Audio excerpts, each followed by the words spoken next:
Jai Hind students, welcome back. Today we are going to start with a new fresh lesson of class 9th from the book Beehive. Today we will start with the poem 1 from unit 1. The title of the poem is The Road Not Taken, written by Robert Frost.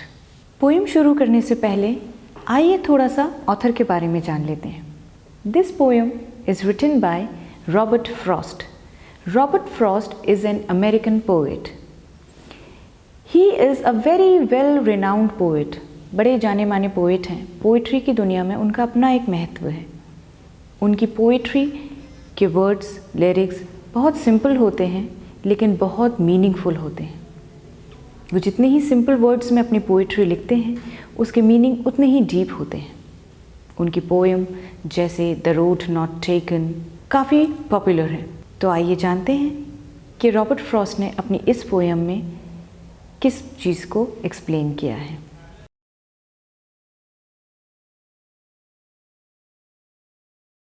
This well known poem the road not taken is about making choices which shape us or which make our life different, जो हमारी life में बहुत important change लाती है. तो ये जो poem है the road not taken is actually about the choices which we make in our life. हम अपनी लाइफ में कई बार ऐसे स्थिति पर आ जाते हैं, ऐसे पॉइंट पर आ जाते हैं जब हमारे सामने दो रास्ते होते हैं और दोनों ही रास्ते सही लगते हैं, मगर उनमें से हमें किसी एक को चुनना होता है.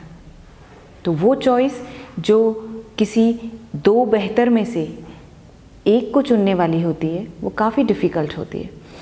इसी चॉइसेस को और इसी डिलेमा को ब्यूटीफुली अपनी लाइंस में एक पोइट्री की तरह प्रेजेंट करा है रॉबर्ट फ्रॉस्ट ने. तो आइए हम स्टार्ट करते हैं रॉबर्ट फ्रॉस्ट की एक बहुत ही बेहतरीन poem the road not taken. Before we start the poem by line explanation we would like to start and understand the theme of the poetry. हमारी इस पोएम की जो थीम है वो बड़ी ही इंटरेस्टिंग है और बड़ी ही ऑर्डिनरी सी एक्सपीरियंस है हमारी लाइफ का. रॉबर्ट फ्रॉस्ट की ज़्यादातर पोएम पर्सनल एक्सपीरियंसेस पे ही डिपेंड होती है. तो ये पोएम भी हमारी एक अपने उसके एक पर्सनल एक्सपीरियंस पर है, जिसमें व्यक्ति किसी एक ऐसे जगह पर आ जाता है जहाँ उसके सामने दो रास्ते होते हैं. दोनों ही रास्ते देखने में उसे सही लगते हैं, मगर उन दोनों सही रास्तों में से बेहतर रास्ता चुनना एक अपने आप में बहुत ही डिफ़िकल्ट काम है. जो दो रास्ते हैं वो हमें नहीं पता कि कहाँ जा रहे हैं. देखने में वो दो रास्ते बिल्कुल सेम लग रहे हैं, पर उस दो रास्तों में से हमारे लिए कौन सा बेहतर है और किस पे चलकर आगे हम मंजिल तक पहुँचेंगे, ये चुनना एक व्यक्ति के लिए बहुत कठिन कार्य होता है. क्योंकि हमारा आज का लिया हुआ डिसीजन हमारे फ्यूचर को चेंज कर सकता है. हमारा फ्यूचर हमारे आज के लिए हुए डिसीजन पर डिपेंड करता है. तो हमारा आज का जो डिसीजन है वो बिल्कुल सही होना चाहिए.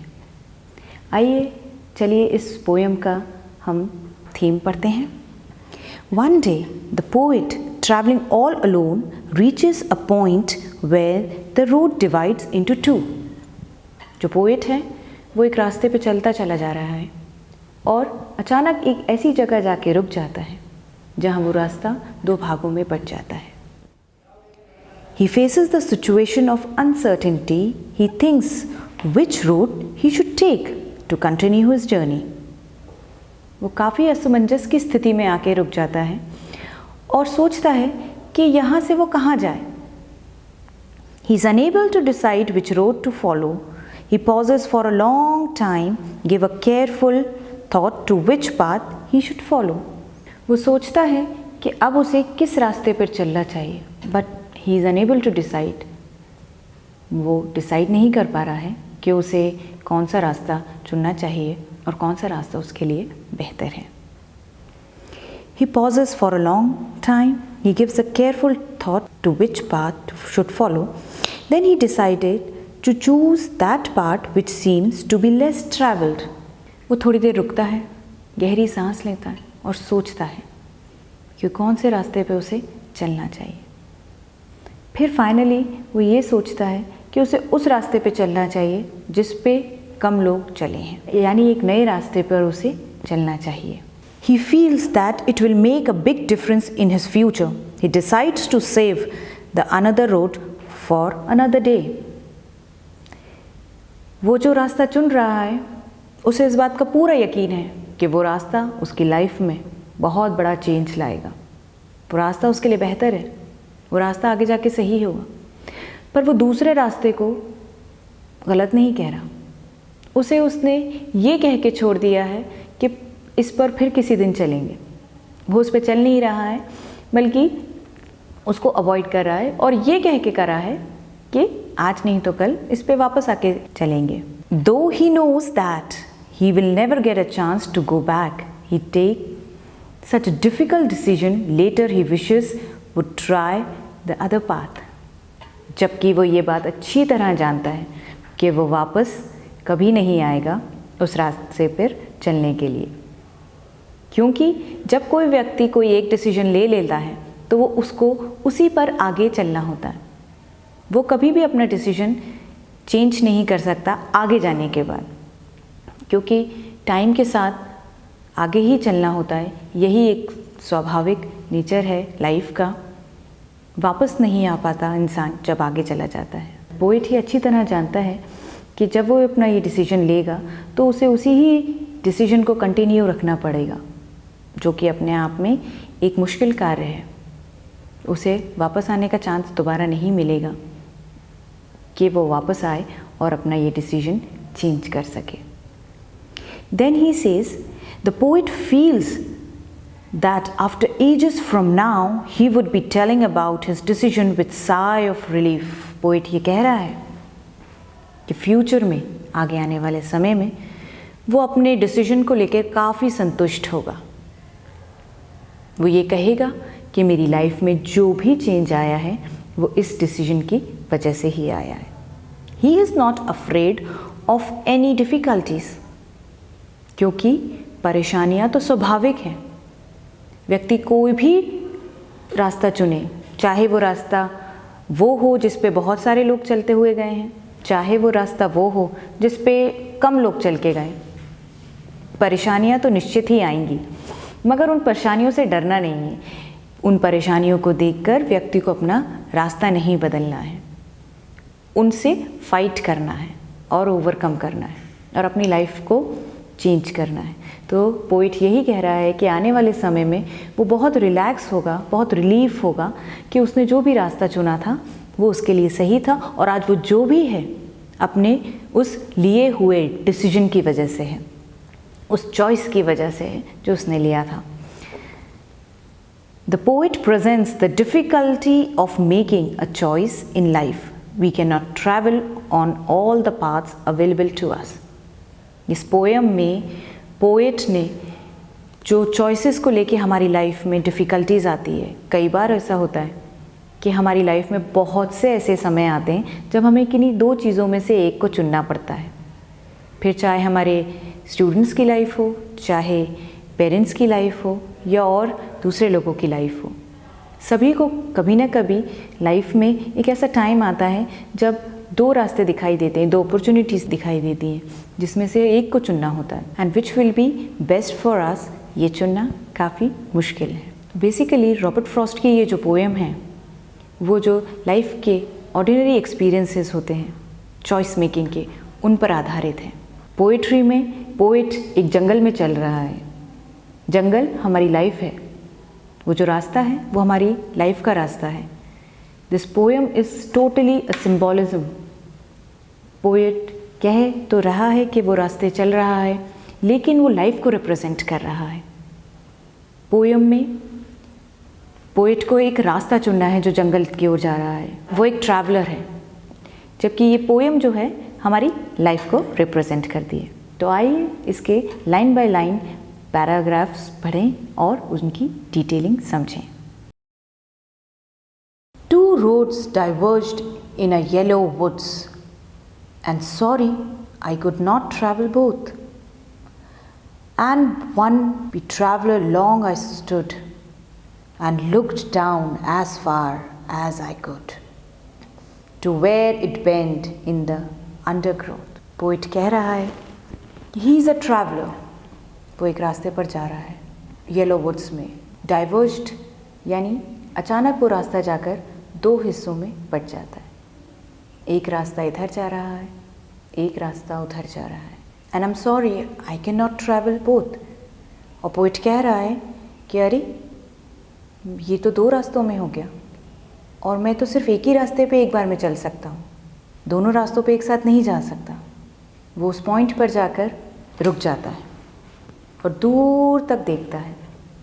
दोनों रास्ते उसे साफ नज़र आ रहे हैं, वहाँ तक जहाँ तक वो आगे जाके जंगल में मुड़ नहीं जाते।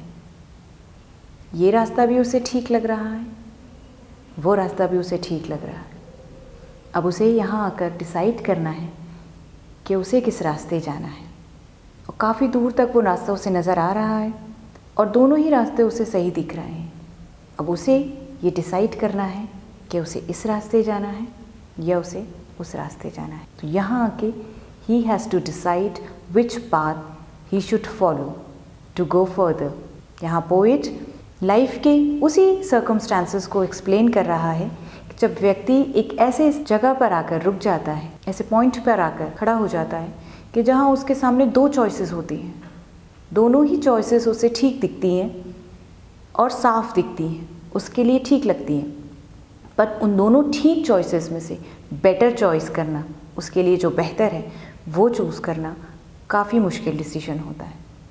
अब पोइट इसी डिलेमा सिचुएशन में, असमंजस में है कि वो कौन सा रास्ता चुने जो उसकी लाइफ में उसके लिए बेहतर हो। Then took the other just as fair and having perhaps the better claim, because it was grassy and wanted wear, though as for that the passing there had worn them really about the same. ये choose करना उसके लिए difficult था, क्योंकि वो रास्ता जो काफ़ी लोगों द्वारा यूज़ किया हुआ था है वो कॉमन होता है और लोग उस रास्ते पे चलना पसंद करते हैं, क्योंकि उन्हें लगता है कि बहुत से लोग इस रास्ते पे गए हैं तो ये आगे जाके उन्हें कहीं ना कहीं किसी मंजिल तक पहुंचा ही देगा।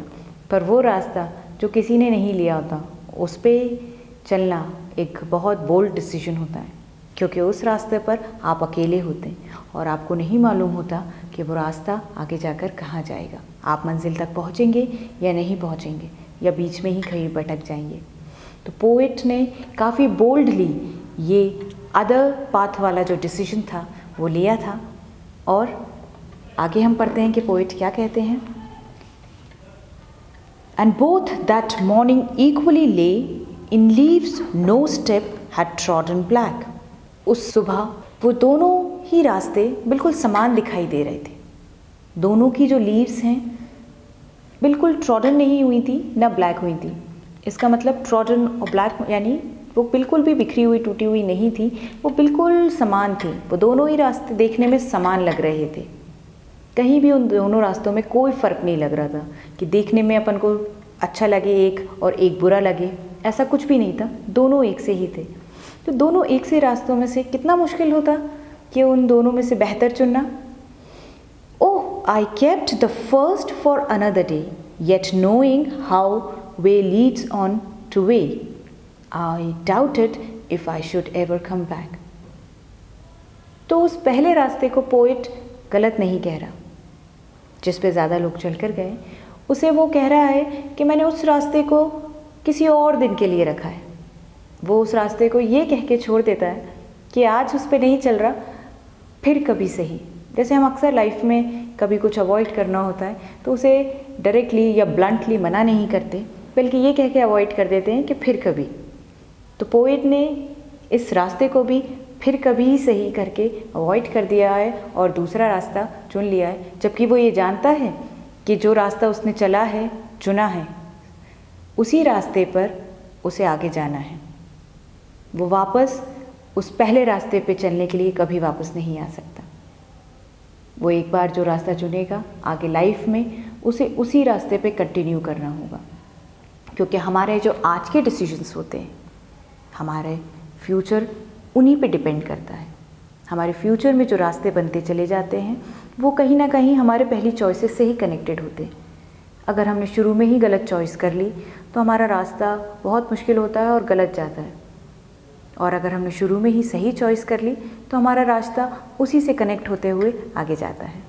The fourth and the last paragraph is, I shall be telling this with sigh, somewhere ages and ages hence, two roads diverged in woods and I took the less traveled path that has made all the difference. Poet इस paragraph में ये बता रहा है कि आगे future में जब वो इस डिसीजन को ले चुका होगा तो बहुत रिलीफ होगा, क्योंकि उसकी लाइफ में जो भी चेंज होगा वो उस डिसीजन की वजह से होगा। He is not going to blame कि मैंने वो नहीं करा जो सब लोग करते थे, या मैंने वो डिसीजन नहीं ले पाया जो मैं लेना चाहता था। पोइट अपनी इस डिसीजन से, इस रास्ते से जो इसमें बताया है कि लेस ट्रैवल्ड, ठीक है, जो लेस ट्रैवल्ड है, जो कम यूज़ करा हुआ रास्ते पे चलने से बहुत संतुष्ट है। और वो ये कह रहा है कि आगे आने वाले समय में जब वो इस चॉइस के बारे में डिस्कस करेगा तो फिर से लोगों को बताएगा कि all I was travelling in a would, मैं एक रास्ते पे ट्रैवल कर रहा था जहाँ मेरे आगे दो चॉइसेस थे, और मैंने ये चॉइसेस में से जो डिसीजन लिया, आज मेरी लाइफ में जो डिफरेंस है वो उसी चॉइस की वजह से। यानी पोइट ये कह रहा है कि फ्यूचर में वो जो भी होगा वो उस पर गौरवान्वित होगा। जो भी उसने डिसीजन लिया है, वो जो भी लाइफ में बनेगा, वो उस पर बहुत प्राउड फील करेगा, क्योंकि वो उसी डिसीजन की वजह से होगा जो उसने आज लिया है। और आज इस लिए हुए डिसीजन को फ्यूचर में वो बहुत सेटिस्फैक्ट्री तरीके से एक्सप्लेन कर रहा होगा और बता रहा होगा कि हाँ, अच्छा था वो डिसीजन जो मैंने तब लिया था। उस टाइम वो बहुत डिफ़िकल्ट था चूज़ करना, लेकिन मेरे लिए वही बेहतर था, क्योंकि आज जो मेरी लाइफ में चेंज आया है, आज मैं जो भी हूँ अपने उसी डिसीजन की वजह से हूँ। तो बच्चों, ये पोएम सिर्फ एक ट्रैवल करते हुए ट्रैवलर पर नहीं है, ये उस लाइफ की गहरी बात को हमें बताता है कि जब हमें लाइफ में चॉइसेस लेनी होती हैं, हमारा भविष्य हमारी ली हुई चॉइसेस पे ही डिपेंड करता है। So students, now let us understand the meaning of the difficult words. Poem में जो डिफ़िकल्ट वर्ड्स आए हैं, हम उनकी मीनिंग को पढ़ते हैं और समझते हैं। आप लोग भी अपनी अपनी बुक्स में जो डिफ़िकल्ट वर्ड्स यहाँ पर मैं एक्सप्लेन कर रही हूँ उन्हें अंडरलाइन करें और उन्हें पढ़ें और याद करें। Para number 1, the first word is diverged. Diverge यानी to separate and go in a different directions. जब हमें कोई रास्ता दो भागों में बटा हुआ दिखता है उसे बोलते हैं डाइवर्ज्ड। सेकेंड वर्ड दिया हुआ है yellow woods. Yellow wood, wood यानी जंगल, यहाँ जंगल को वुड कहा गया है। और येलो यानी ऑटम का टाइम है, तो वहाँ पर ऑटम के टाइम पे पूरा जो जंगल है वो येलोइश और ऑरेंजिश कलर का हो जाता है, तो इसीलिए पोइट ने इस जंगल को येलो वुड्स कहा है। थर्ड वर्ड है ट्रैवलर। ट्रैवलर यानी यात्री, a person who travels. Second paragraph में आए, फेयर, जस्ट एज फेयर लिखा है जहाँ। फेयर यानी नाइस, सुंदर, मतलब ठीक, ये मेरे लिए ठीक है। नेक्स्ट वर्ड है क्लेम। क्लेम यानी डिमांड। जब हम किसी चीज़ के लिए कोई डिमांड करते हैं उसे कहते हैं claim. Next word is grassy. Grassy यानी फुल ऑफ ग्रास, जहाँ बहुत सारी घास उगती है, घासदार जगह, उसे हम ग्रासी कहते हैं। नेक्स्ट वर्ड इज दो। नेक्स्ट वर्ड इज दो। दो यानी इन स्पाइट ऑफ समथिंग। जैसे हम यूज़ करते हैं, हालांकि वो। पैरा नंबर 3, इसमें देखेंगे फर्स्ट वर्ड ले। ले यानी प्लेस्ड हॉरिजॉन्टली, मतलब ऐसे आड़े आड़े जमा देना। ट्रॉडन, ट्रॉडन यानी वॉक्ड ओवर, जब हम लीव्स को कुचल देते हैं, कुचली हुई चीज़, उसे कहते हैं ट्रॉडन। नो, नो यानी टू हैव इंफॉर्मेशन, जानना किसी चीज़ को। Last word of this paragraph doubt, doubt यानी अनसर्टेनिटी, जब किसी चीज़ पे संदेह होता है उसे कहते हैं डाउट। पैरा नंबर 4 के डिफ़िकल्ट वर्ड्स देखते हैं हम। फर्स्ट वर्ड है उसका एज। एज यानी a long time, a very long time, एक युग, मतलब बहुत दिन बाद, या तो फ्यूचर में भी या हम पास्ट का भी लिए भी यूज़ कर सकते हैं उसे। नेक्स्ट वर्ड है डिफरेंस। डिफरेंस यहाँ क्यों यूज़ करा है? अ पॉइंट और वे इन विच पीपल और थिंग्स आर नॉट सेम, परिवर्तन, यानी कि विच मेक डिफरेंस यहाँ पर लिखा हुआ है, इसका मतलब जो चेंज आया है मेरी लाइफ में वो वाला, इसलिए वो यूज़ करा गया है परिवर्तन के तौर पे। So these are the meanings of difficult words. You understand it and learn it and write in your copies. इससे आपको पोएम समझने में बहुत आसानी होगी और क्वेश्चन आंसर्स में नोट्स जब आप बनाएंगे उसमें भी आपके लिए ये बहुत हेल्पफुल होगा। Okay, after learning the difficult words from the poem, let us also study the glossary part given at the back of the poem. There are 4 difficult words used in the poem. First one is diverged. Diverged का मैंने आपको पहले ही बताया, separated and took a different direction. Next word जो दिया हुआ है that is undergrowth. Undergrowth यानी dense growth of plants and bushes. ये ज़्यादातर हमें जंगल में देखने को मिलती है, जहाँ घास और जो बुशेस होती हैं वो काफ़ी घनी होती हैं, इतनी घनी कि हमें आगे जाके रास्ता नहीं दिखाई देता। जैसे एक जगह खड़े अगर अपन हो गए तो एक सीमित जगह तक ही हमें रास्ता दिखाई दे रहा है, आगे जाके झाड़ियों के पार हमें रास्ता नहीं देख पाते। तो वो जो घनी झाड़ियाँ होती हैं उन्हें ही हम अंडरग्रोथ कहते हैं। Next word is wanted wear. Wanted wear यानी अनयूज्ड चीज़, कोई भी ऐसी चीज़ जो अभी तक यूज़ नहीं हुई है उसे हम वांटेड वेयर कहते हैं, had not been used.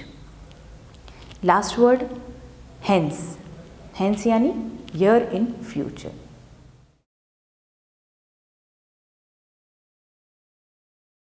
Okay, so this is the end of the poem.